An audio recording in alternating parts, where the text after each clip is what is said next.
Although it looks like a medieval torture device, an oorijzer, or ear iron, is not made for harming someone's ears or giving someone a splitting headache.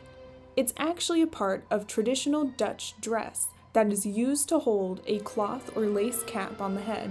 Unique to the Netherlands, oorijzers come in all shapes and sizes, and were once commonly worn by women of all classes, from the peasants to the royals.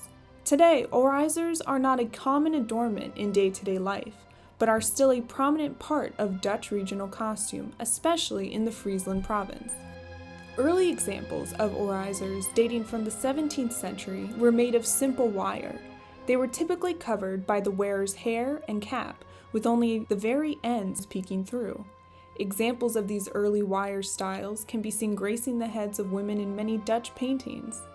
Wire oorijzers of the 17th century slowly evolved from a practical piece of headwear worn by the common woman into a fine piece of jewelry worn by the wealthy. Oorijzers could be plain or very decorative and made of bronze, silver, and gold. By the 18th and into the 19th centuries, the oorijzers band grew wider, with more opportunity to display someone's wealth and status through decorations. The clips and pins used to secure the lace cap to the head became larger and more ornate.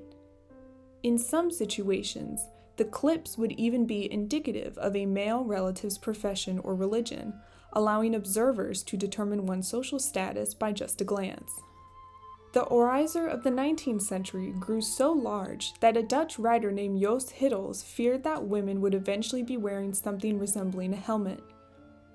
It was also in the 19th century that oorijzers, although they are found throughout the Netherlands, became a very prominent part of Friesland's traditional folk costume. But how would you wear one of these? Unlike the headbands we know today, the oorijzer would have been placed around the head closer to the crown. The oorijzer was placed over the hair, which would have been styled up into a bun or off the neck. The oorijzer served as a support for the cloth or lace cap, which was placed over the hairstyle, and a way to ensure the fabric would not fall off. On the early wire styles of the 17th century, pins would have been used to secure the fabric at the ends of the oorijzers.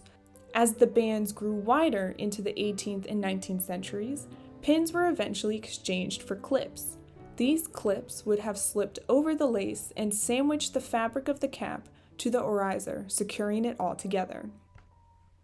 The Zwaanendael Museum has an example of an oorijzer on display. Made of brass, with a large band and decorative clips, this is a good example of one of the later styles of ear irons women would have worn.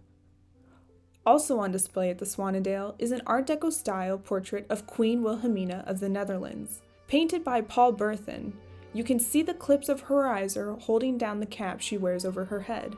This portrait is very reminiscent of another image of Wilhelmina, where she is shown in traditional Friesland dress, ear irons included.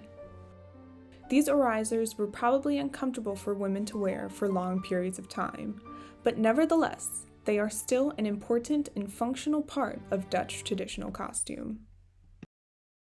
Museum Minutes is brought to you by the Zwaanendael Museum in Lewes, Delaware, and by the Delaware Division of Historical and Cultural Affairs.